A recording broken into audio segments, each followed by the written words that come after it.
I read a biography about General George S. Patton titled Patton, the Man Behind the Legend.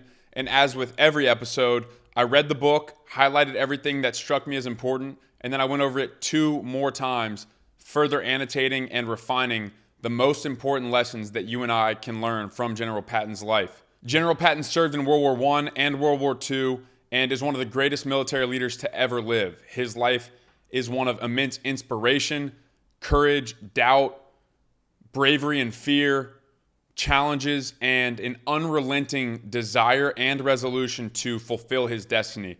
You and I, as young men, hoping to do the same, I'm assuming, can learn an immense amount from his life, and that's exactly what we're going to do in this episode of the podcast. Let's dive in.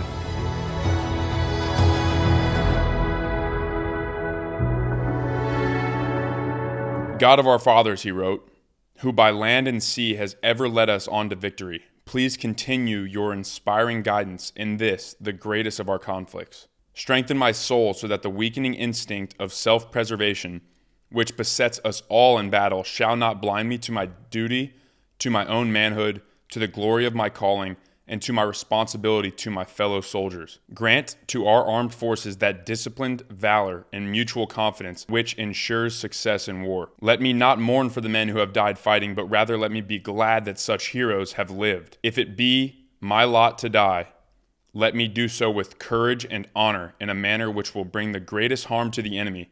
And please, O Lord, protect and guide those I shall leave behind. Give us the victory, Lord. That is a prayer that General George S. Patton wrote right at the end of World War II, right before it ended, I believe. So, as you can tell, this is going to be about the book Patton, the Man Behind the Legend by Martin Blumenson, who I believe was actually served in Patton's army. Patton, the summary of Patton is that he is one of, if not the greatest American military leader of all time, and arguably up there with the greats in all of military history, with the Napoleons, with the Hannibals, with the Alexander the Greats. He was absolutely and utterly prolific. He was a prolific leader of men, and to be frank, Teddy Roosevelt is my favorite human being that I've studied thus far. George Patton, I have not learned that much about until I read this book. He is certainly up there with TR for me now, and you're about to find out why. The George Patton childhood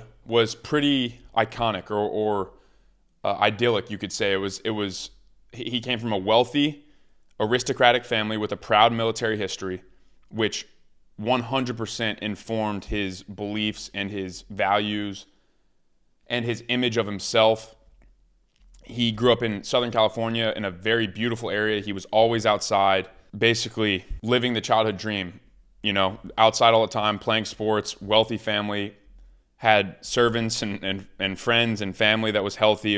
It was a good childhood by all accounts. He believed, given his hereditary lot in life, the family that he came from, he believed in genetic hierarchy. He believed that there were lesser men and greater men, and that essentially, I'll actually go to the book here. He essentially believed that persons of higher status had the innate responsibility to direct lesser men, and he 100% perceived himself as one of the men with higher status. So since he was a young boy, he dreamed of leading men in battle from a very early age, very, very early age. There's actually a little story where foreshadowing and the idea that when children are young, there's usually some amount of their not destiny, but like their genuine curiosities, their genuine God-given interests and passions that's revealed to the book. Every morning, Papa saluted them and asked how the private and the major were.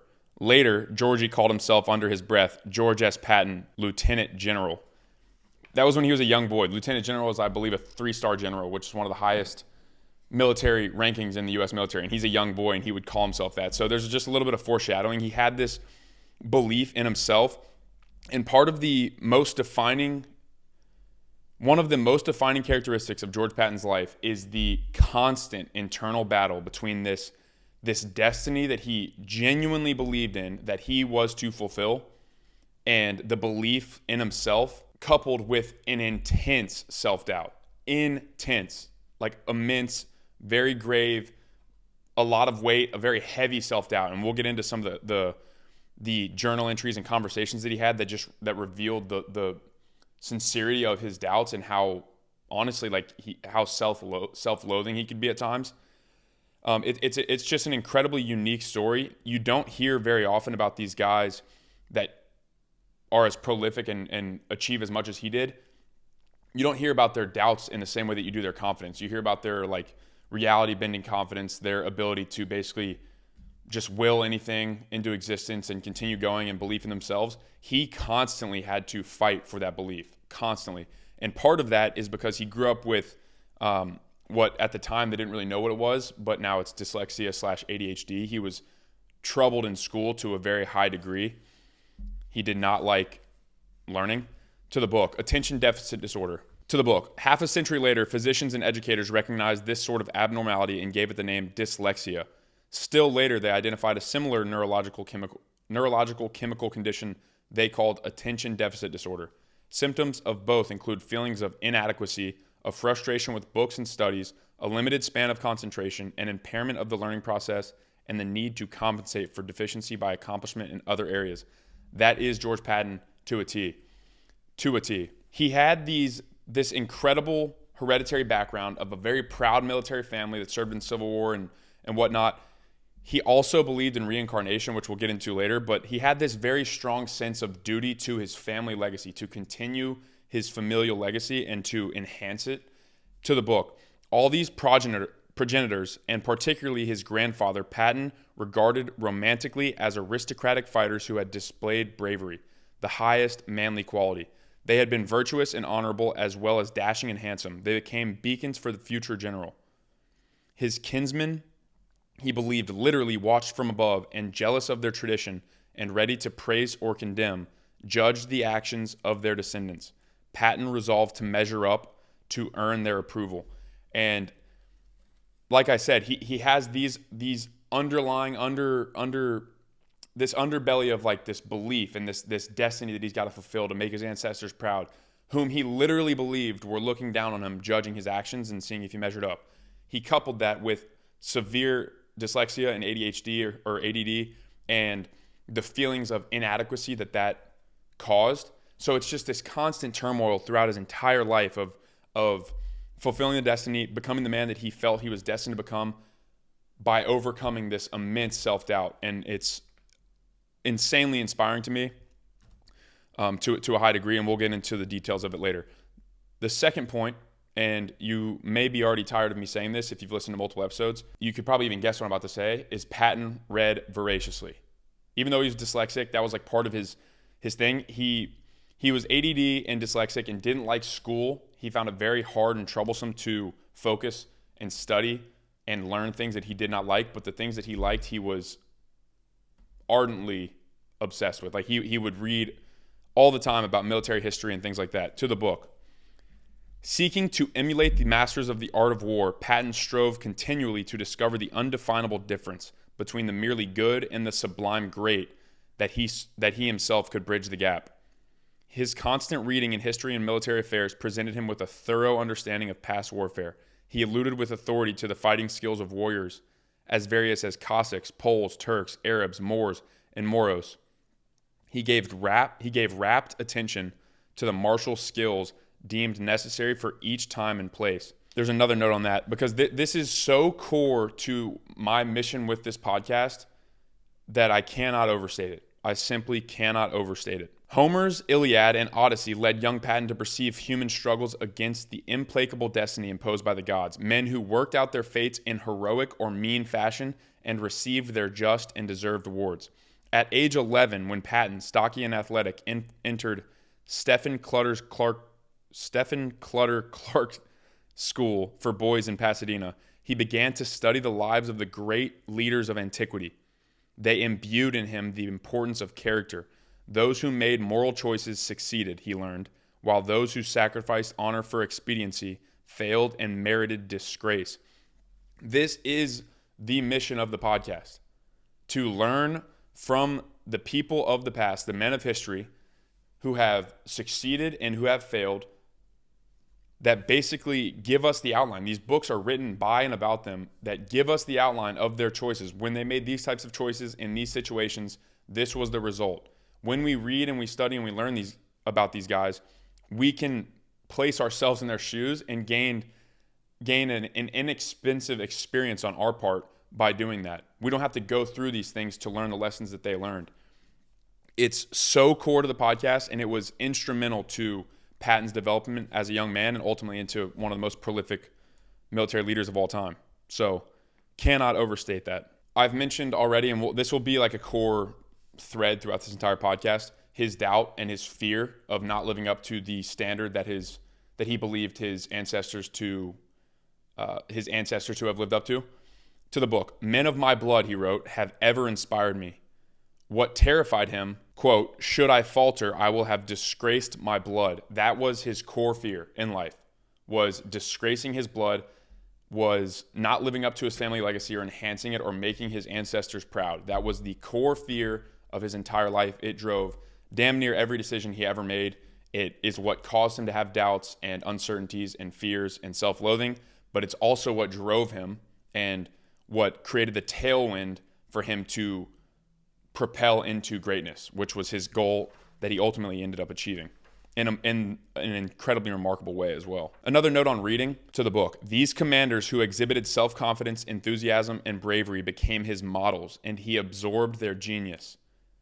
He read about them, he studied them, and he absorbed their genius. That is what you and I are doing when we go over these men and we study their lives. When I, and hopefully you, read these books, we are absorbing the genius of the men whom we study. And Patton did that his entire life. I cannot overstate that enough. I simply cannot overstate it enough. It is the defining characteristic of the men that I have studied thus far, or the most common denominator, is that they studied the men that came before them and they learned from their mistakes and they absorbed their genius.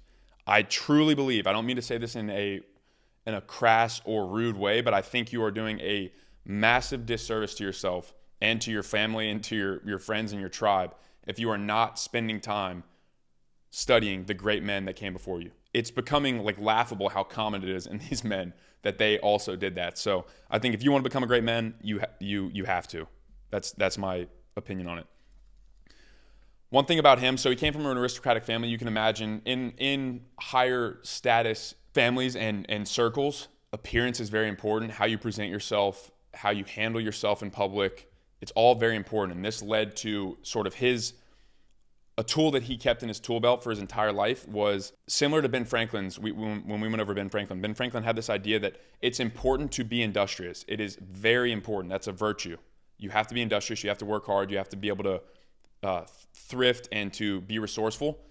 Ben Franklin also believed, just as Patton believed, you also have to curate the appearance of being industrious. Ben Franklin's famous story is that he would like wheelbarrow a bunch of books through the streets when he was a printer or like starting his libraries, because he wanted people to see, oh wow, this Ben Franklin guy's always working.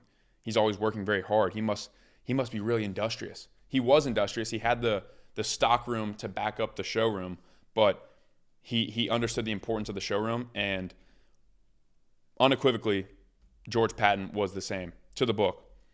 In a society of worldly position where money and ease derived from good breeding and dedicated application, harmless eccentricity in speech or manner or temperament was permitted and even encouraged. So long as persons of this milieu maintained genealogical purity and family tradition, so long as they exhibited the proper virtues of loyalty, bravery, and self-discipline, they could affect any behavior they chose. That too was an inheritance of Patton's. His profanity, never obscene nor truly blasphemous, was an indulgence he cultivated in order to be different. So he coupled this. He's a man of many paradoxes. Like he's a nuanced man, because he coupled this incredible order. He was always the best dressed cadet. We'll get into this when he was at West Point. He was always the best dressed general on the battlefield. He was dressed to the nines, shoes polished, everything exactly as dialed in as it could be.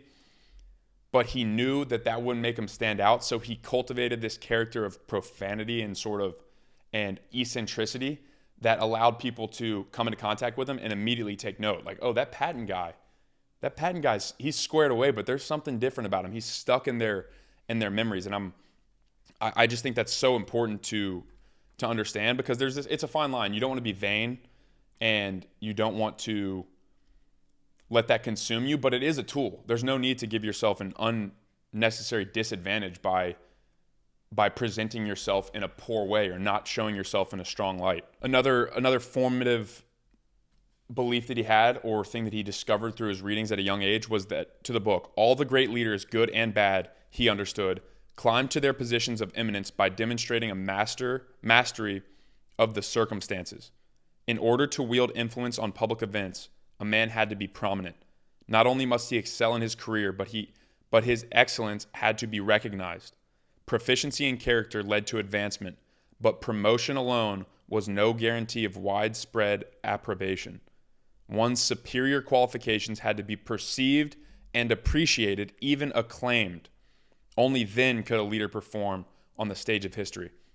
And you have to remember, that was his goal. His goal was not to be a good general or a good soldier. His goal was to be famous, to enhance the perception of his bloodline. That's like, he wanted to receive glory on the battlefield on a grand scale. He wanted to be written on the pages of history with Napoleon, with Hannibal, with Alexander the Great. And that's exactly what I'm saying in the previous point. Like, you have to also, your proficiency in character led to advancement, but promotion alone was no guarantee of widespread approbation. One's superior qualifications had to be perceived and appreciated. So people had to know about how good you were if you want to do that. It's a very interesting, you don't really hear that very often in today's world, but it's a very interesting way to go. Okay, we're going to start getting into the doubts and the disbelief that he had, that he struggled with his entire life. To the book. Close to 6 feet tall, a handsome, slim young man who from time to time affected a stern visage, he worried about his military aptitude. To an uncle, he confessed his fear that I might be cowardly. He told me that no Patton could be a coward. George pondered the remark, then asked his father for elaboration. Papa explained, while ages of gentility might make a man of my breeding reluctant to engage in a fistfight, the same breeding made him perfectly willing to face death with weapons with a smile. In other words, George, because of his blood, would never betray his heritage. Comforted, George wrote, I think that this is true. For he always questioned his ability to measure up to the standards he demanded of himself, the criteria set by his predecessors. This reminds me, I'm writing an essay on George Patton right now in tandem with this podcast, because this particular point in his life impacted me very profoundly because of his doubts and all the doubts that he overcame to ultimately accomplish his destiny or fulfill his destiny. The idea that the greater your aim, the greater you must be to achieve that aim. The greater you must be, the greater the chance that you fall short. The greater the chance that you fall short, the greater the chance that you will doubt. So if you aim high, if you aim as high as you possibly can, there is a much larger chance that you don't fulfill that aim, which opens up the landscape for doubt. If you aim low, you don't have to become a super impressive or incredible person or remarkable person. So there's no room for doubt because it's not that big of a jump. But if you're aiming, like Patton was, to be quite literally on the pages of history, there's a huge delta between who you are and who you must become to do so. And that's where his doubt lived, in that delta. And he always worried about his ability to reconcile that gap. I think if you I relate to that because I have doubts. I would assume that you also have doubts if you're listening to this podcast. You want to become a better man, become a great man. There's room for doubt in those aspirations. I mentioned that he was very orderly. Like he was always completely dialed in with his appearance at West Point. So essentially, just to recap, he grows up in Southern California. He has dyslexia. He has all this learning disabilities. He ends up getting denied his first attempt at West Point. So he goes to Virginia Military Institute, another very prominent military institution, and goes there for a year and then goes to West Point. All throughout, he's like ranking at the top of his class because he works so damn hard. He is always doing his duty to his absolute best of his ability. He's always very well dressed and presented. And to the book, it reminds me of this a very interesting quote I heard. He had started to learn his profession, and in that pursuit, he was absolutely serious, thoroughly devoted, eager, even fanatical. Respecting, even liking the discipline and the routine, he followed regulations to the letter. He performed his duties to perfection and with what might have seemed like exaggerated dedication. He was interested in every detail, faultless in his grooming and clothing, erect in his posture and carriage. He was a model soldier. The quote is by a guy named Gustav Flaubert, however you say that. The quote is, "Be regular and orderly in your life, so that you may be violent and original in your work. Powerful. George Patton lived that out. He was orderly and regular in his life and the way that he presented himself and fulfilling his duties so that he could be violent and original in his work. And he literally did that to such a high degree that he is on the pages of history now. Like I said earlier, the ADHD, it reared its head in his life and the negative aspects of it to the book. I am either very lazy or very stupid or both, for it is beastly hard for me to learn, and as a natural result, I hate to study. So you can imagine how hard he had to work to become one of the top cadets at VMI and at West Point if he hated studying that much. He had to work very, very, very hard. I'm going to keep reiterating this throughout the book because I think it emphasizes a very important point. The severity of his self-doubt cannot be understated to the book. In moments of despair, he felt that he had wasted his life and was getting nowhere, for he hated so not to be first. He called himself a characterless, lazy, stupid, yet ambitious dreamer. He feared that he lacked that small fraction of courage, willpower, or whatever it is to get ahead. Was he merely jealous of others, he asked? There was nothing worse to him than to be a failure. Losing his confidence, he became uncertain whether he could be a cadet corporal and whether he one day would be a general. His letters home to Beatrice were full of his overpowering sense of my own worthlessness. His letters home to Beatrice, who was his wife at the time, or I don't think they're married actually. They were like courting. He was courting her. His letters home to Beatrice were full of his, quote, overpowering sense of my own worthlessness. He was, quote, absolutely worthless. He had, quote, ideals without strength of character enough to live up to them. Cannot be understated. Like he had immense doubt that he carried around, which I think makes his rise and his achievements so much more impressive, in my opinion. Another note on that, quote, I am nothing, I have nothing, and have neither prospect nor possibility of either becoming someone or of obtaining something great. He was wicked to have caused such a wonderful girl as B to love such a fool. So you're starting to get the picture. Like he had this ideal of courage, of resilience, of fortitude, of leadership that was a standard set by his ancestry that he believed he had to live up to, or he was a complete disgrace. But he had this immense doubt too. So it's just this constant conflict, and it's very, very taxing on him, frankly. But we'll get into later how he actually overcame it. Actually, we'll get into it now. The next note, building and creating the character. So he thought he was a coward. I mentioned earlier he wrote home to his uncle, I think I might be cowardly. So he would do stuff like this. Ever concerned about courage, he tested his daring not only on the football field but elsewhere. At the small arms firing range, he committed a foolhardy act. While other members of his class fired their rifles, he was taking his turn in the pits, raising the targets for the shooting, crouching in a protective ditch during the rifle fire, then lowering the targets to read the scores. Wondering what it was like to be exposed to rifle fire and whether he was brave enough to face bullets without flinching, he suddenly stood erect and faced the firing line. The rounds sang about his head. Fortunately, miraculously, he was unhurt. He was gratified to know that he could be under fire without showing fear. He had again proved his courage to himself. Quote, I have always fancied myself a coward, he wrote, but now he was not so sure. Think about that. So basically you can imagine, like, there's at shooting ranges, you're shooting into the targets. There's like a hill of dirt. There's people in the pit to take the targets down when the shooting's done so they can grade the scores of the cadets. He just decides to stand up above the pit. So the dudes are literally shooting like all around him, straight at him. He just wanted to see if he was courageous. And that is one of the ways that he overcame the self-doubt. He would constantly put himself in these positions where he had to test his courage.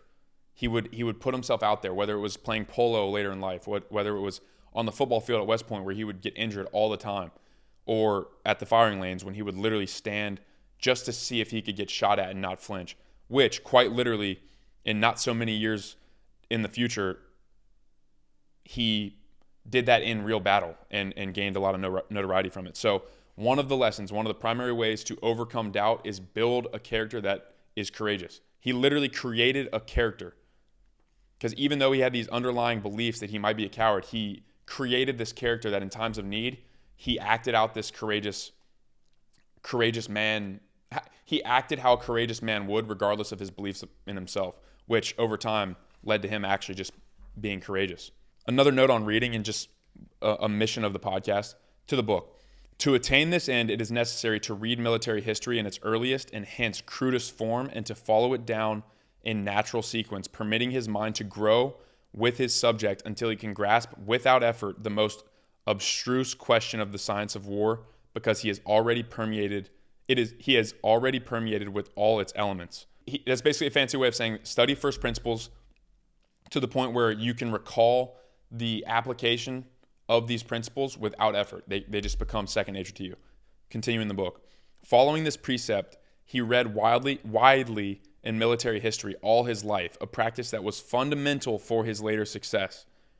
Instantly aware of all the options involved in coming to a decision, he could choose the boldest course because he knew what the great ones had done. This is why I spend 30 to 40, 50 sometimes hours on a podcast for you guys. That is literally the reason. Instantly aware of all the options involved in coming to a decision, he could choose the boldest course because he knew what the great ones had done. That is why I think it's so important to read. Cannot overstate it. And I'll say it till you get nauseous. Okay, so he gets out of the West Point. He graduates near the top of his class. I don't think he was at the top, but very close, maybe second. Then the question then becomes like, where do you go? Like, where do you go in the military? Where do you get stationed? He got stationed somewhere that he wasn't fond of. There was no like important people there. There wasn't much room for promotion, things like that. The lesson here in this part of the book, basically he asks, number one is ask for what you want. He constantly was putting feelers out. He was asking his dad, who was well connected, his father-in-law, who was well connected. He was asking all these people to put out feelers and put out good word to get him stationed where he wanted to get stationed, which was ultimately, I believe, Fort Myer, which is right outside of Washington, D.C., where all of the big heads in the Army were. He wanted to be in the mix of it. He wanted to be where the action was, always. That was like a defining characteristic of his. So lesson number one is ask for what you want, because if he didn't ask for this, if he didn't let people know that he wanted to be stationed there, he's leaving it up to chance, and he didn't want to leave anything up to chance. The second lesson is where you live is very important. He had a goal. He knew that there was an area where if he spent time and became acquainted with the people there, it would enhance his ability to fulfill his desire. This is important for us because think about like Silicon Valley. If you want to start a computer company back in the 80s and 90s, Silicon Valley was the place to be. It's possible to do it elsewhere, but it's very it just lessens your chances. If you want to be a professional baseball player, then you want to go to a good college because that's where the good players are and that's where the scouts go. If you want to be in finance, you go to New York. Like, you get the point. Like, you have to put yourself in the rooms where the people that you hope to become or learn from are. You have to put yourself in those rooms. And he was aware of that, and he asked for it. Very important. This is kind of unrelated, but he was extremely athletic, extremely physically fit, and he ends up representing America in the Olympics in the pentathlon. So he would ride horseback, fire his pistol, fencing, swimming, and running. And he ended up, I believe, placing silver, or no, he came in fifth rather. Yeah, but I mean, that's still a very strong showing. So he represented America in the Olympics, which used to be more like there was more military influence in the Olympics back then. So that was a very big deal. That got his name out there, started getting his name in the circles that mattered. So that was a big deal for him. One of the other things, Napoleon's a great example of this, is opportunism, taking advantage of opportunities and understanding that opportunity comes from successfully handled opportunity. He didn't have to do that, the Olympics. That was hard for him. He had to change his lifestyle and train really hard, but he understood, wow, this is a really good opportunity for me to become a part of the circle or to get my name out there and to represent America in a strong way. And he took that opportunity very well, and it led to many other opportunities. This is a note back to the idea of asking for what you want. His dad was very good at this for his son. He had no problem asking about his son or asking for favors on behalf of his son. But this is just really important. He wanted to become a politician of some sort in California, and he ended up not doing it. He ended up not winning the election. And in George Patton's words describing his father, he said, "It was not to be. Papa was too high-souled to be a good advocate for himself." That's powerful to be a good advocate of yourself. Because there's this, you don't want to be arrogant or self-serving entirely. But in his papa's example, he could have imparted change. He could have actually influenced positively his community and his state if he were a better advocate for himself. If he was better at asking for what he wanted and presenting himself and putting himself out there to be rejected. Patton recognized that, and he vowed to learn from that mistake, and he certainly did. So I've mentioned this before, but there's a difference between goals and tasks. Goals, the way that I like to say it is, if you know how to achieve your goal, it's not a goal, it's a task. Tasks are things that you know how to be done, you know how to do, and they need to be done. A goal is something that needs to be done that you don't know how to do. It's a stretch. It requires adaptation. To the book. Actually, I am in quite a funk. Although all his friends were confident of his ability to do the job, quote, I wish I were as sanguine. I am sure I will do it, but just at this moment, I don't see how. I will have to grow and grow a lot, but I will. He added, quote, I miss you in all that I do or think. We are so united that I don't function well alone. That's just a nice little note for his wife. But the important lesson there is that this is another thing about the doubt. Like, if you're stretching yourself, there is a legitimate chance that you fall short. And if there's a legitimate chance that you fall short, that's going to cause doubts. That's going to cause uncertainty because you literally don't know how to achieve the thing. In this instance, I think he was helping to formulate or form like the U.S. tank, like helping to create the U.S. tank part of the military, obviously, because motor vehicles were pretty new on the scene back in the early 1900s. And he was helping to formulate how these would be a part of the military. And he's like, I understand that this is the goal, but I literally don't know how to do this. That's a very important lesson. We need goals. We need tasks too to achieve the goals. But if you don't have goals, then you don't have to grow, like he said that he had to. I've said this earlier, but do not put yourself at an unnecessary disadvantage. Utilize this fact. And the fact is, quote, for the good opinion of those above you is a source of great advantage. Furthermore, if a person does his best and keeps doing it, it usually pays, though not always. Yet, at the end, luck always changes for the better if you do your best with what you have. Important note there is, number one, do your best. Number two, the good opinion of those above you is a source of great advantage. There is no benefit to creating a disadvantage for yourself by presenting yourself poorly to those above you.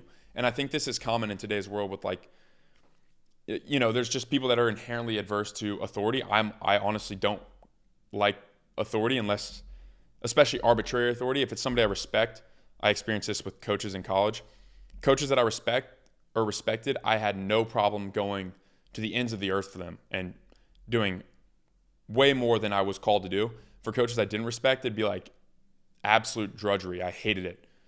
He was the same way, but he understood that it does me no good. I honestly shouldn't have done, it's a good learning lesson because even if you don't agree or like the person above you, the reality is they have authority over your promotion, over your duties, and it does no good to present yourself to them in a bad light. In fact, presenting yourself to them in a good light will give you more authority over your own life sooner. So present yourself as best as possible to those above you. Here's a note just on so basically what's happened thus far in his life. He grows up in Southern California. He goes to VMI. He goes to West Point. He graduates and does very well. He goes to the Olympics. He goes to Mexico and does some fighting in Mexico and does well in the face of battle. And at this point in the story, they are getting ready, essentially, or there's a lull between that. Then there's just like no action. He's kind of sitting there in the bureaucratic stalemate of the military when there is no battles or wars being fought. And he described it as, quote, disgustingly safe. And a core principle of his, and this actually got him in trouble later in his life, he wanted to be in the action no matter what. Like, he wanted to be right in the middle, on the ground, with the troops, with the action, being able to make quick decisions. He did not want to be behind the lines, making decisions from far away. Not his deal, not his style of leadership. And that was really, really important. I believe at this point in the story, he's actually in World War I now at the end. He's over in Europe, and he is leading a smaller unit of tankers or of like an armored force. And the note here is the power of a strong desire to fulfill familial legacy. This drives home how important it was to live up to his predecessor's standards. To the book. As they crossed the top, incoming machine gun fire washed over them. Everyone fell to the ground. Patton, quote, felt a great desire to run. I was trembling with fear when suddenly I thought of my progenitors, which I believe is just his ancestors, and seemed to see them in a cloud over the German lines looking at me. I became calm at once and saying aloud, "It is time for another Patton to die," called for volunteers, and went forward to what I honestly believed to be certain death. Absolute savage. You have to remember, this is a guy that for his entire life believed himself to be a coward, but through creating a character and acting as if he were not a coward, he started to cultivate genuine courage. And in this moment, he felt a great desire to run, but he thought of his ancestors. He literally says, I thought of my ancestors and seemed to see them in a cloud over the German lines. He's sitting here cowering. He wants to run. He's waiting for the machine gun fire to stop. And he said, it is time for another Patton to die. And he went forward into what he believed, honestly, to be certain death.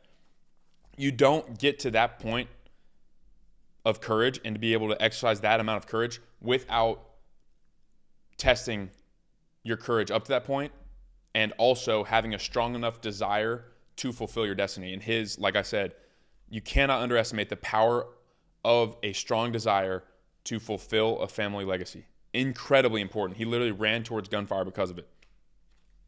He said, quote, I have always feared I was a coward at heart, but I am beginning to doubt it. So he provides himself with so much proof to the contrary of his doubt that he starts doubting his doubt, which is really a good, like that's very good. That's what you want. Create a mountain of proof that you are who you say you are. In this instance, he was like, I'm a coward.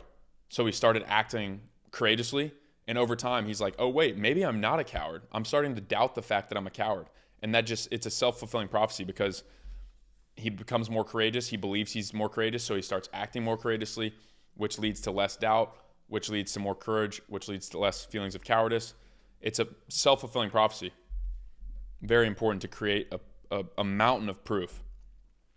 So, another theme throughout these books, especially with guys like Teddy Roosevelt, Winston Churchill, Sam Walton, many of these guys, leisure is extremely important.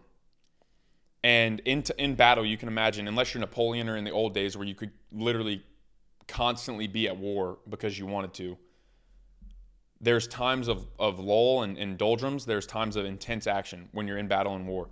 In the middle, Patton would go crazy, essentially. He would like drive himself insane. He was a man, if you've ever heard the saying, like break glass in case of war, that was Patton. In case there was a battle, in case there was somebody that needed to be destroyed, break the glass, put Patton in, he'll do it. But in times of peace, he was like not in his best state of mind. To rectify that or to deal with that, with the lull and sort of the mundane nature of being in the military during peacetime, he would participate in extremely vigorous leisure. People think leisure as like, oh, I'm gonna read, or like I'm gonna go chill, I'm gonna go drink wine and coffee. Leisure is essentially anything. I'm actually gonna look up the definition of leisure. Hold up. Or the definition of leisure is free time or the use of free time for enjoyment. Opportunity afforded by free time to do something. So it's not just like, it can be sitting and reading, which is something he did a lot, but use of free time for enjoyment. When there's peacetime and you're in the military, you have more free time. That's just how it is. You're not overseas. You're not in battle. To the book, he played a great deal of polo, a game then considered ideal for commanders, for the sport demanded speed, split-second decision, teamwork, concentration, judgment, and physical fitness, all in the context of danger. Polo is a sport where you ride on horseback. You're going very fast. You're very close to other teammates and opponents on horseback going very fast. You have this thing that you basically hit a ball off the ground. It's a very high-paced, dangerous game.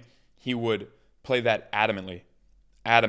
And I think this is important. Like Teddy Roosevelt needed leisure. He needed to go out west. He needed to go on runs. He needed to go on hikes. He needed to go do boxing and jiu-jitsu.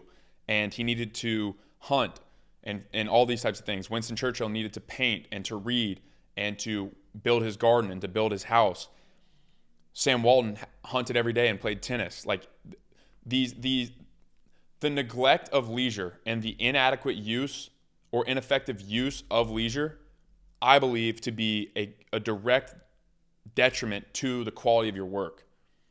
We are not robots as human beings. We are not A, able to, and B, optimized for continual work with no break. That's slavery, and that's not a good thing to do. You don't ideate, you don't create, you don't have grand visions or important imaginative things come to you when you're in the thing. You have to separate yourself and detach from the thing in order to get these downloads from God and to free your mind and to basically create a sustainable life. And I believe that's the answer, is create a life that is, life will undulate. Like there will be changes, ups and downs, highs and lows, but over the long term, if you can create a life that's sustainable, you will do something for a long time. And if you do something for a long time, as Sam Zell said, you'll get really good at it. If you get really good at it, money will come.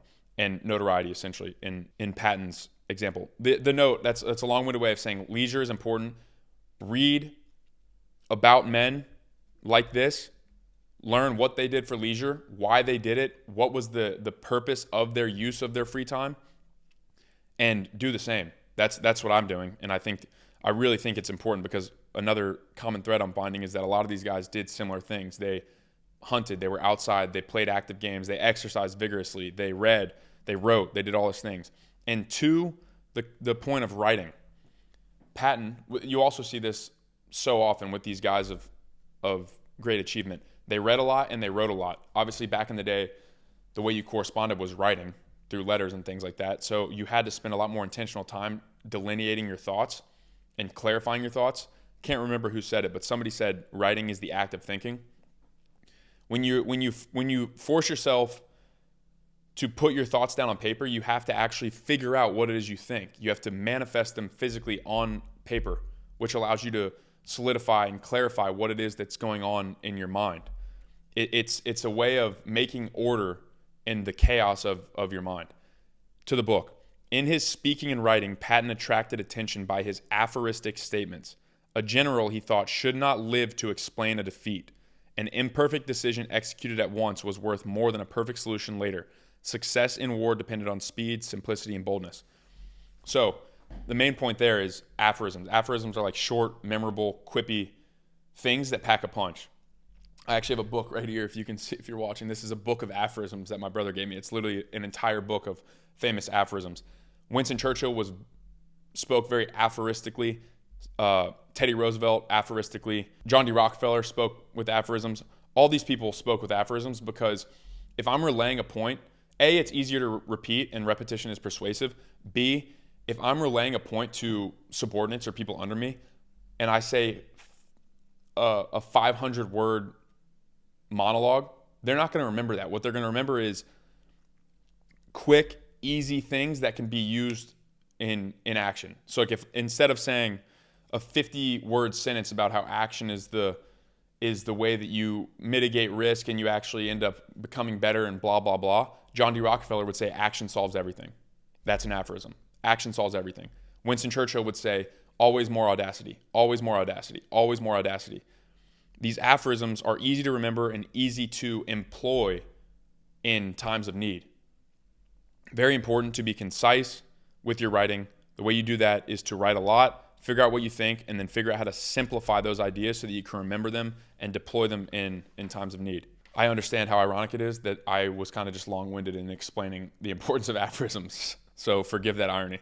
This struck me like pretty profoundly. His dad died, I believe. His mom died, and then I think his Aunt Nanny died. So 3 of the most important people in his life died. I believe he actually ended up being late to his dad's funeral, which stinks, obviously.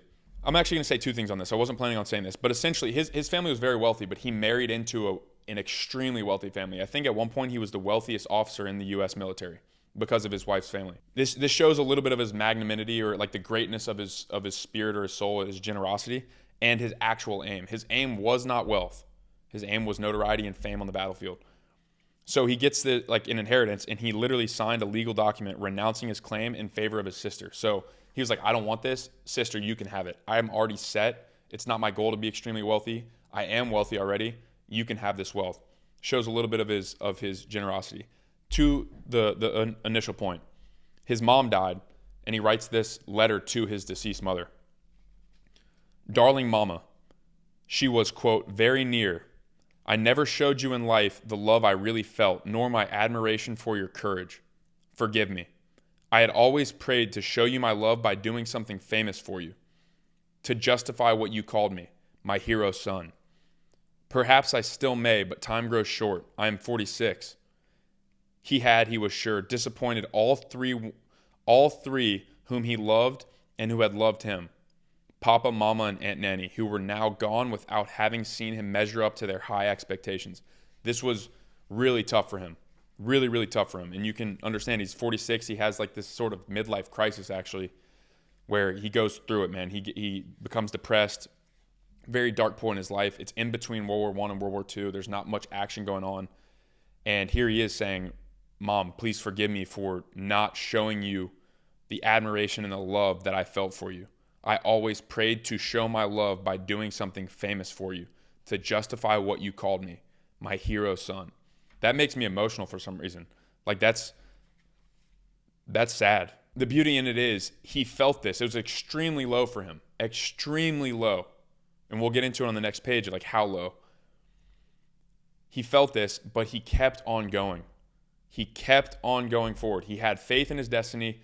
He doubted it at times, but overall, he worked to believe and to increase his belief in his destiny.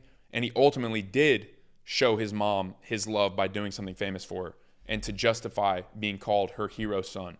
It's a powerful sentiment.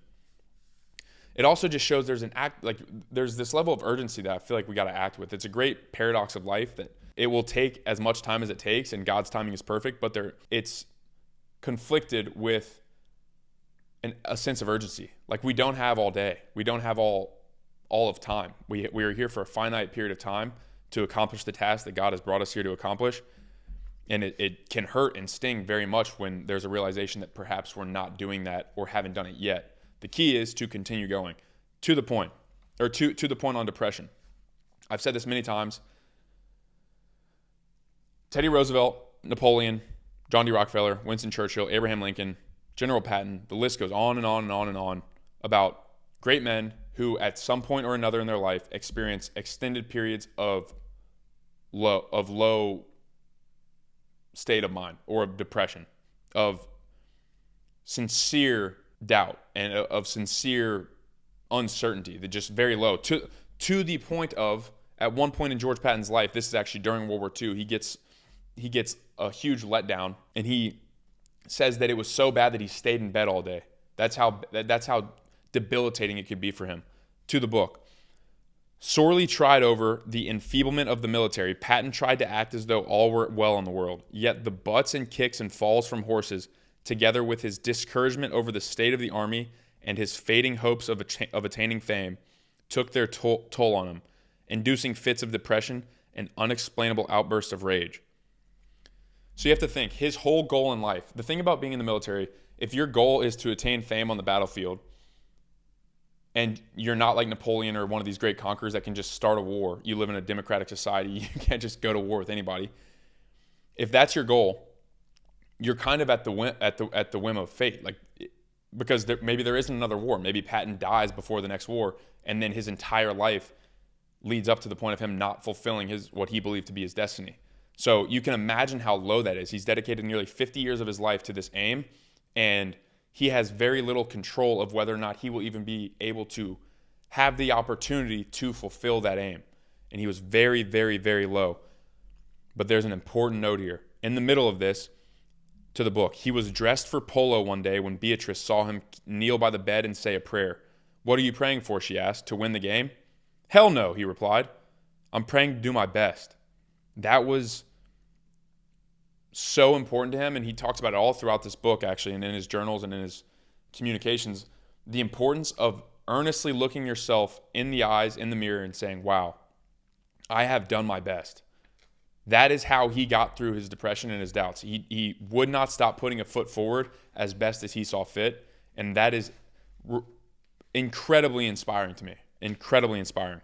It reminds me of the quote by Teddy Roosevelt that the only thing left to do is go resolutely forward. And a Patton quote is similar to that. It's this: You must have a desperate determination to go forward. And this is actually core to his military leadership style. He believed that you want a war. Actually, there's a quote about it at some point later in the book that we'll get into, but attack, attack, attack, attack, attack, attack, and then attack some more. You had to go forward. You could not give up ground. You had to continually move forward. And that's a very important lesson, especially in times of adversity and of tumult. So, as by now you can probably understand that he was an eccentric guy. He drew a lot of attention for unique things, like a little like odd idiosyncrasies that he had. I believe I heard Ben Wilson talk about this on How to Take Over the World podcast, who I've had on the podcast before, episode 96, I believe. He's a fantastic guy. It was a great episode. I heard him talk about the idea that like your strength, the far extent of your strength is your weakness. And I sort of reformatted that into the aphorism that the far side of superpower is kryptonite. The reason that's important to the book, very short sentence. He had no intention of repressing his spirits. He was outspoken, as I mentioned in the beginning. He was profane to, like in a tasteful way. He spoke his mind. He was eccentric. He wore his heart on the sleeve when he needed to, when he in certain moments. He refused to repress his spirits. He leaned into his superpower, understanding, and as you'll soon understand, it literally did almost strip him of his entire rank and of his entire opportunity to fulfill his destiny during World War II. But he leaned into it. He understood that what makes me great as a leader, the far extent of that is also going to be my kryptonite. And my job is not to repress that spirit, but to be prudent and diligent in not surpassing that line, not crossing the line. That's a very important thing. Whatever your strength is. In the context of Ben Wilson, he was talking about how his strength is talking and speaking about things that he learns about and that he's passionate about, particularly great leaders. And he's like, yeah, I could corner somebody at a dinner for 45 minutes and look up and be like, oh crap, I just talked for 45 minutes. I'm very similar in that way. If you get me going in the right context, I can talk and talk and talk, which is a weakness for sure. It's like nauseating for people, surely. But it's also one of my greatest strengths, is to be able to relay information that I'm passionate about in a way that resonates with people. It's also just simply one of my greatest passions. I absolutely love learning about these types of things, drawing connections, connecting dots, and then relaying those connected dots to people to hopefully provide value. For you, maybe it's laziness. Laziness can be a very strong weakness, but people that are lazy don't like redundancy. They try to find efficient ways to do things. That becomes a superpower. Hey, look, I inherently don't like doing redundant activities. I don't like doing the same thing over and over again. You could perceive that as laziness, or you could weaponize it and realize that you're good at systematizing and creating processes that allow you to not have to do redundant tasks. That's a one example, but there's many examples of this. Leaning into your superpower, not repressing the spirits, with the understanding that sometimes it will be a weakness, but the focus should be not on repressing it, but not letting it go too far. And he did that. Because the summary of that is his unrepressed spirits, his flamboyance, his style of leadership is what endeared him to his men and what made him such a prolific leader and what allowed him to motivate them to such a high degree that they would literally go do superhuman feats on the battlefield. That same unrepressed spirit was what almost made him lose everything, which we'll get into later in the book. You have to lean into it. So this is something, so the book right here behind me, 38 Letters to My Son by John D. Rockefeller, I think it's very important to listen to the paternal advice that fathers give to their sons, because there's probably no better filter for what a man truly believes or what he truly wants to impart on the world than what he will impart on his son. To the book. This is George Patton's senior's advice to his son. His son George received the nomination to West Point, and Patton did not shrink from offering advice. Work hard, he said. Quote, do your damnedest in an ostentatious manner all the time. Always be the best dressed cadet. Always be ahead of time. Never make excuses. Never knowingly break a regulation. Dispense with friends and be a lone wolf. Avoid harmless larks, for they showed an unstable mind. Fix firmly on what you want and get it. These were his own guides, and he assumed the same aspirations for his son, advancement and fame. So, very important, I think. I think that shows it's just very important to listen to the advice that men give to their sons. I think that's important, and I think most of that is pretty good advice. The next note, I already mentioned it, but he was always going. He was always attacking. He was always getting after it, as Sam Walton would say. Like when he was asked how Walmart did, what they accomplished, he said, very simply, we got after it and we stayed after it. To the book. With incredible speed, he opened the center in April. I believe the only way to start things is to start, he said. So next week, we start. I believe the only way to start things is to start. So next week, we start. It's almost like overly simplistic, but most people don't start. My strength coach of mine, I've mentioned this before too, but a strength coach or a mental coach of mine in college when I was playing baseball said the start stops most people. It is the start that stops most people. Most people literally don't start. They don't start the business, so they never find out. They don't start the podcast, so they never find out. They don't ask their girl out, so they never find out. They don't start going to the gym, so they never find out how strong they can be. Lesson goes on and on and on and on. It's so many applicable reasons. You have to start to find out. Because if you don't start, you don't get feedback. If you don't get feedback, you can't understand. So at this point, he's in World War II. I mean, some people might not even realize this, but we fought a lot in North Africa in World War II against Italians and Germans, basically for control of the southern part of the Mediterranean Sea. And there was a very prominent German or Axis force, the Germans and the Italians, led by a guy named like Field Marshal Rommel, who was very, very good military leader. Patton gets sent over there. I think he was actually one of the first, his soldiers and him were some of the first American soldiers to get sent into World War II. So he goes to North Africa. He has a couple quick wins in battles, very solid wins. But you have to understand, even while you're in battle, in war, there's lulls. So you can be in a war and you have a battle, but while strategies are being created and there's a lot of bureaucracy in the war, there's just so much stuff that needs to happen that there's lulls in the battle, like in the war. And so after some of his early successes in World War II, he's like, wow, here I am. I can finally attain my fame. I have to go, attack. To the book. I want to be top dog, and only battle can give me that. I have a mission, and nothing can stop me. But the waiting is hard. Perhaps I am being made perfect through suffering. I am pretty low today. There's a couple things there. Number one, I love his honesty in his journal. I think that this is something I've started since reading this, like just being honest. Sometimes it's like, maybe you can relate, but like I'll write and I'm like, I want to make it seem like I'm not, like maybe I'm trying to like psy out myself into believing that I'm not that low today, or like maybe I'm really high when I'm really not feeling that well. He was very honest in his letters and his journal. I am feeling pretty low today. But the lesson there reminds me of Romans 5:3, which is essentially not only that, we rejoice in our sufferings, for suffering produces perseverance, character, hope, and we shall not be put to shame by hope. His quote right there, perhaps I am being made perfect through suffering. Powerful. We're going to have to wait. There's going to be times of waiting. There's going to be times of testing of our patience. But the key, and as Patton embodied, was not letting the waiting reduce your competence or your confidence. Because when the opportunity would come, which it will surely come for all of us, we have to be able to take advantage of it, and he did that. This is a little funny. It's kind of a funny story that shows sort of, it just seemed like the stars aligned for him throughout his life. It might not have seemed that way in the moment, but looking back, it kind of did. And if you've ever watched the movie Patton, which I highly recommend, it's a great movie. It basically it recounts his World War II experience. Fantastic movie. There's a scene about this. On April 1st, to Patton's grief, his young aide Jensen, whom he had attached temporarily to Benson's staff, was killed when 12 German planes bombed the headquarters. In his situation report for that date, Patton blamed the Allied forces. Quote, total lack of air cover for our units, he said. Quote, has allowed German Air Force to operate at will. Alexander's air officer, which Alexander was like one of the head British guys over there. Alexander's air officer, because they were the ones providing air support. Alexander's air officer rejected the criticism and struck back.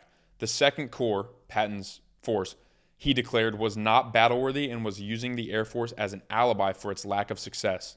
An enraged Patton demanded public apology. 3 Air Force generals came to mollify Patton. While they were talking, 4 German aircraft flew over, firing machine guns and dropping bombs. Part of the ceiling in the room where the officers were meeting came down and the door jammed shut.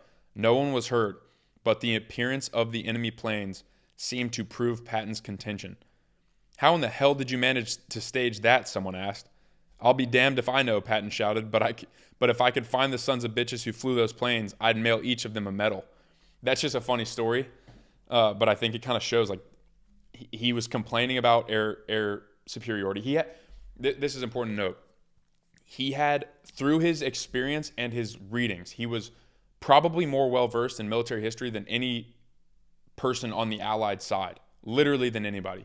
He had such a strong and accurate intuition of military happenings in the battlefield that this type of stuff happened all the time, where he would like predict something and it would happen, or he would say something and it would happen, or he'd be able to understand things that other people couldn't. And this is kind of an example. He's like, hey, the air superiority of the Germans is because we don't have any planes over here, and that's why we're getting screwed. The guy's like, hey, your force is just not battle worthy. Don't blame it on us. And then as they're meeting about this, German planes drop bombs on them. Absolutely hilarious. So to the book. Everyone was afraid, but only the coward let fear overcome his sense of duty. Quote, we must not only die gallantly, we must kill devastatingly. Victory was the prize and worth everything. I love that idea. Everyone was afraid, but only the coward let his fear overcome his sense of duty. Duty reigns over everything. Your duty is the most important thing. I think that's a really powerful idea. And he's part of his power on the battlefield as a leader was his ability to motivate his soldiers to be courageous. And the way that he did that was by being courageous himself. He had this sort of legend that had built since his first times in battle. One of the things when he was in World War I, he ended up getting a bunch of medals because he did really well. But there was this one instance where he was going towards this town, I believe, that was fortified by the Germans. And the infantry and like some of the other guys stopped. And he's like, hey, let's go forward, let's go. And he kept on going. And he literally runs back while getting shot at to these soldiers. He's like, hey, what the hell are y'all doing? Let's go. We got to go. And all of them are like, no, we're not going. So then he runs back to a singular tank that's out there alone and then basically runs through gunfire. It's that type of stuff that allowed him to incentivize and motivate the people that were under him because they knew that he was not asking them to do anything that he would not do himself.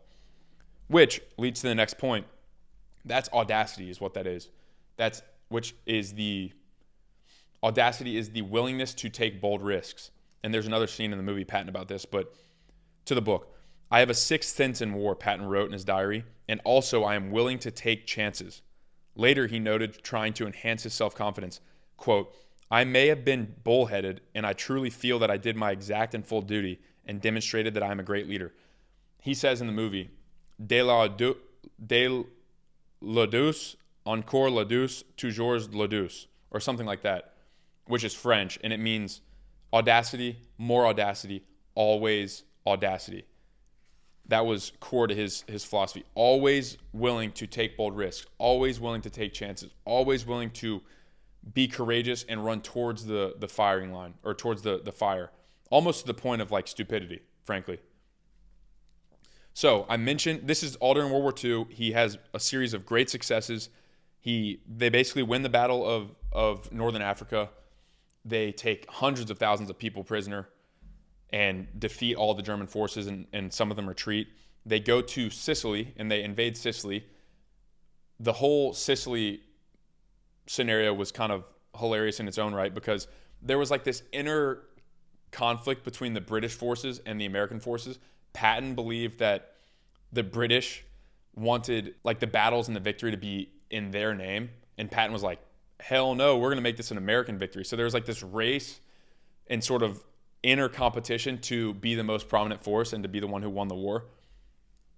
So he's in Sicily. He doesn't disobey orders, but he kind of does his own thing and ends up but like overtaking a prominent part of Sicily before the British forces because he wanted it to be like an American victory. This happens. He's waiting for his next order or whatnot, and he's in the medical tent where there's people with like, this would always hit him really hard. There's a lot of accounts of him like crying, and it affected him very viscerally when he went into these medical tents and into the hospitals. There's guys with like part of their head's missing, arms cut off, legs blown off, stomach wounds, all this crazy stuff. And he sees this, it's two separate instances that happen like a couple days or a week in between each other. But he sees a guy in there that, and in the movie they go over the scene really well, but he sees a guy who doesn't have any injuries, and he's like, hey, what's up? I don't see any like blood or bandages. What's going on? And the guy looks at him and he's like, I just can't take it. I think that my nerves, General. And Patton just slaps the crap out of him. Literally just slaps the absolute crap out of him. And basically says like, Corpsman, get him out of here. Don't let him sit in the same place. He's soiling this place where men have actually bled and been courageous in battle. He's making a disgrace of that. So he literally slaps him and he's like, you're going to the front line, buddy. You think that your nerves can't take it? You're going to the front line. And he didn't really think anything of it. Like I said, his superpower is his kryptonite, his flamboyance, his willingness to speak his mind. It was his superpower, but also his kryptonite. And Eisenhower, the supreme Allied commander, Dwight Eisenhower, who ended up becoming an American president, he was old friends with Patton, and he seriously considered stripping Patton of his rank, because back home people were like, I can't believe Patton did this. What a disgrace. Like, how could you do this to a soldier that's out there fighting for our country? Patton firmly believed he was in the right, and he ended up doing like an apology tour because he had to keep his rank. The other lesson there is his competence saved him.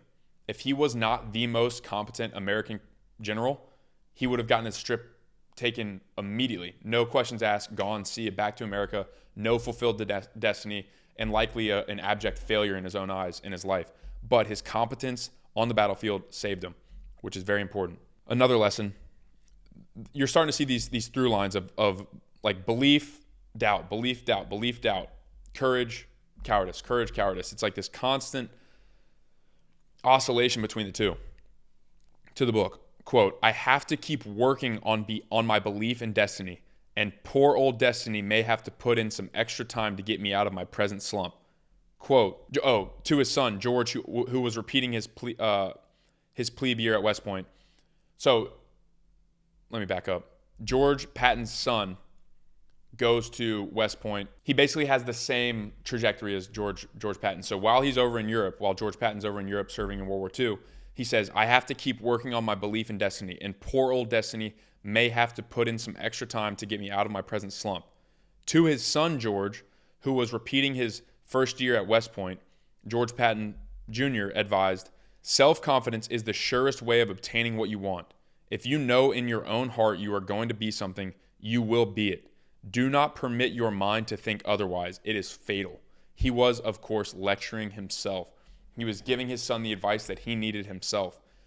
The part about this that I love is sometimes it's like belief can be perceived as like this destination. Like, oh, you get there and then you're good. You have this belief. George Patton understood, I have to keep working on my belief. It's not like, hey, set it and forget it. Like, I have to keep actively working on the strength of my faith and my belief in the plans that God has for me. Actively doing it. And I think that's extremely important, and it's very difficult, but it's a necessary endeavor to constantly work on our belief in ourselves, in God, and in the plan that he has for us. On that same note, like his belief in destiny, you don't get through the trials and tribulations that he had and come out in the position that he did without an intense belief in destiny, like a real tangible, like, this is my destiny belief. Quote, my destiny is sure, and I am a fool and coward even to have doubted it. I don't anymore. Some people are needed to do things, and they have to be tempered by adversity as well as thrilled by success. I have had both. Now for some more success. Quote, it is another disappointment, but so far in my life, all the disappointments have finally worked out in my advantage.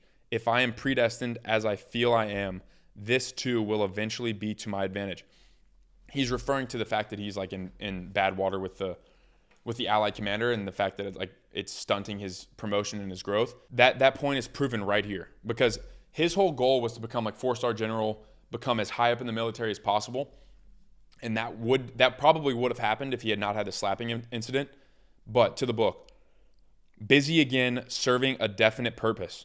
Pleased with his job of forming his army, he looked more benignly on the slapping incidents. But for them, he would have had Bradley's position, which would be too distant from the fighting. So he would have, if he hadn't had the slapping incident, then he would have continued to rise, like almost guaranteed. He would have had a more removed, meta position with the military. He wouldn't have been on the actual ground serving with soldiers, which he understood, and so did everybody else understood, that was where he was best. He needed to be in the action. He was not the guy for way back in the lines. Like, he wanted to be in the action. That's where he was best. That's where he had the most influence. And this is the idea that Steve Jobs says, that dots don't connect looking forwards. They only connect looking backwards. So in the moment, you're like, wow, I just might have ruined my career. I stunted my position. I might not be able to advance in the military as much as I'd liked because I made this mistake of slapping these soldiers. In the moment, that you cannot project forward and make sense of that. All right, my camera died. Kind of forgot where I was. I know we were talking about dots only connect looking backwards. That's the gist of that part. If he did not do the slapping incidents, then he would have been removed from the battle and therefore would not have been able to be in the position that he needed to be in to exercise his greatest strengths and ultimately fulfill his destiny of glory on the battlefield, because he kind of would have been hidden behind the bureaucracy. It wouldn't have been as well known for actually fighting and being in the action.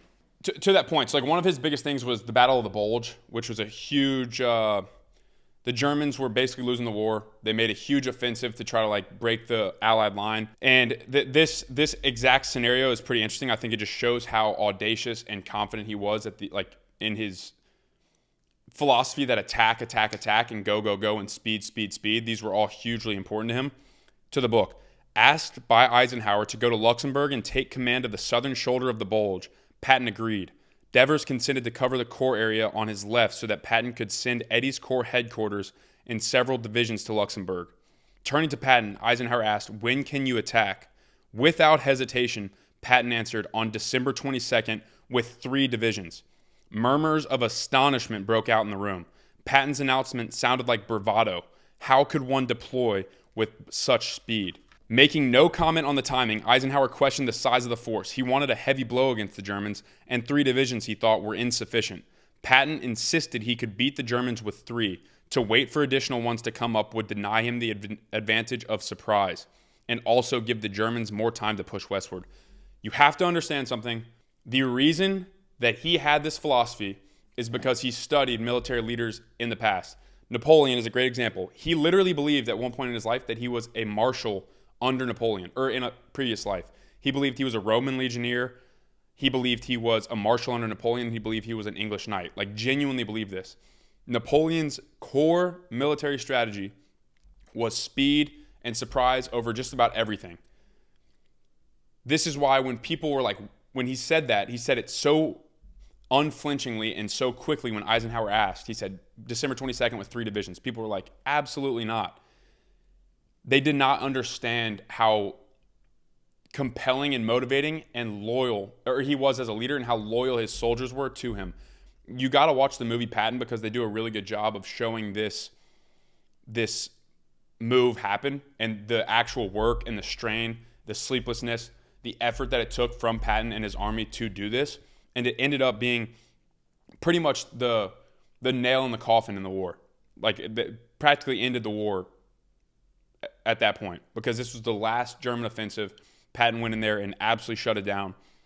And his velocity of action, his speed, and his knowledge of military history reared its head in a huge way. And this was really what solidified his fame and his glory. He said, the only way you can win a war is to attack and keep on attacking. And after you've done that, keep attacking some more. The end of his life is very interesting. He is a human being. He was a man. He was imperfect. And he was in, I'm not excusing this, but he was in Europe for a long time. There was somebody that he had known from America that he was fond of and that she was fond of him. It's not explicitly known, I don't think, but it's largely assumed and believed that he had an affair with this lady. Her name was Jean Gordon. And this is just to show like the human nature of him. He's not perfect.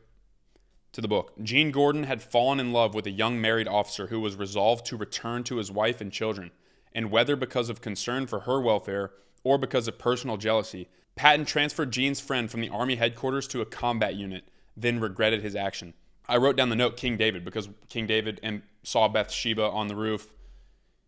He impregnated her, and then to cover up his adultery, he sent Bathsheba's husband to the front lines to die, so people could think it's his kid, not King David. So all that to say, not a very good thing for Patton to do. Either if he did have an affair, obviously that's not good, and B, to send somebody to a combat unit in the hopes potentially for him to die or like to be far away from his mistress.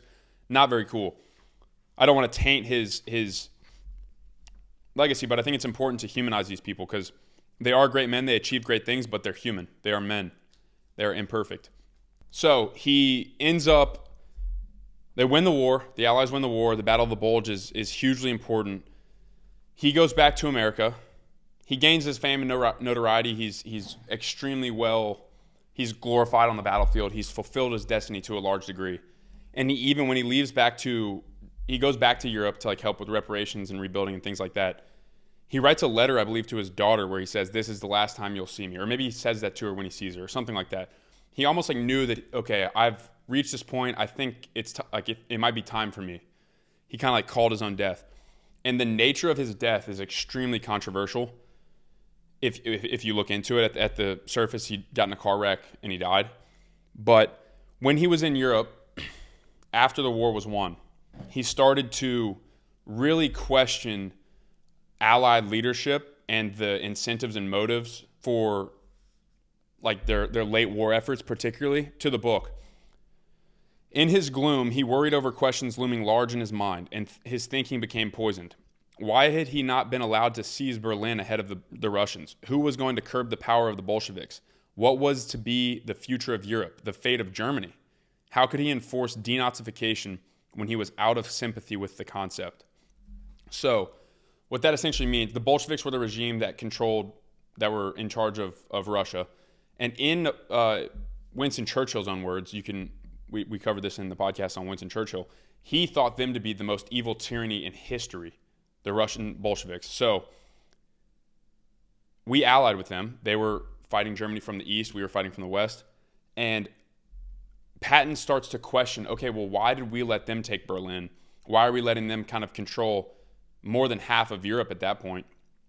It started to really fester in his mind, that idea. He became pretty anti-Semitic. His anti-Semitic sentiment was pretty strong at the end of his life. All that to say, he was in Europe. He went on a plane ride to go visit something or go see something. And an Allied plane ends up flying and then trying to shoot his plane down. So this is the first incident that causes like, okay, wait, what's going on? As we already know, he's starting to get these sentiments. He's known for speaking his mind and being flamboyant. He has a lot of leeway and military pull. Like, his soldiers love him. He's a prominent figure. He's not afraid of speaking his mind. He's starting to gain these extreme sentiments. And this plane basically tries to like take his plane down. And that plane that tried to take his plane down ends up crashing, and I believe everybody on board died. So the question is like, okay, well, what happened there? Was that an attempted assassination? Was it an accident? Did they think that he was an enemy plane? All these sorts of things. So that's the first thing. The second thing is, in the movie Patton, which I highly recommend you watch, they do a good job showing the scene. He's on like a random walk somewhere in a town, and an ox cart, he like walks around the corner or walks into an intersection, and he's like inches away from getting smashed to smithereens by an ox cart, where he would have almost certainly have died. That's the second incident. The third incident is the incident that he actually ends up dying. He's in a car wreck and ends up dying in the hospital afterwards. But I want to, this is really important. It's just strange. It's just very strange to me that like all the things that went on with his death, no one else in this freak accident was so much as scratched, but General Patton died. Very interesting. So look into it.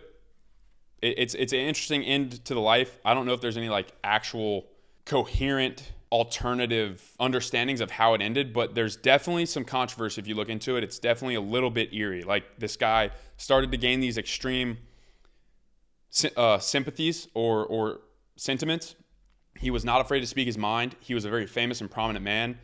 And then what seemed like three very unlikely death or potentially death-causing incidents happened. So very, very interesting. I encourage you to look into it.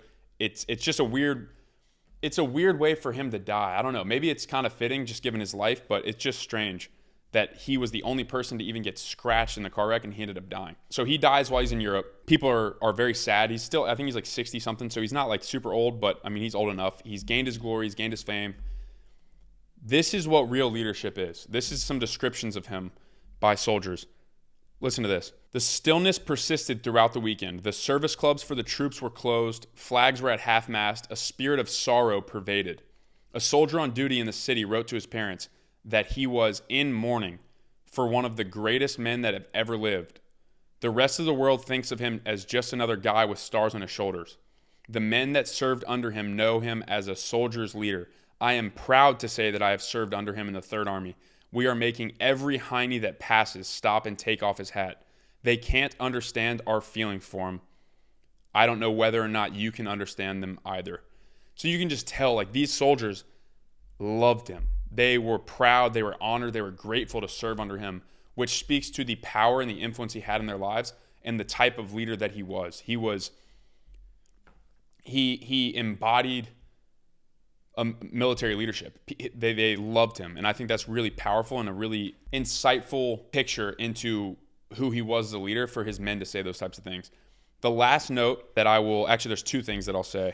The second to last thing is the power of a wife. So I mentioned he very well may have had an affair, all that to say, to the book. Whatever Jean meant to Patton, no one could replace Beatrice. She accepted her husband's frailties, put up with his peccadillos, tirelessly nourished his self-esteem, tried to turn his doubts into certainties, protected and soothed him as she accompanied him in his quest for greatness, which she believed in more than he. Extraordinary in her ability to charm strangers, she devoted herself fiercely to his career.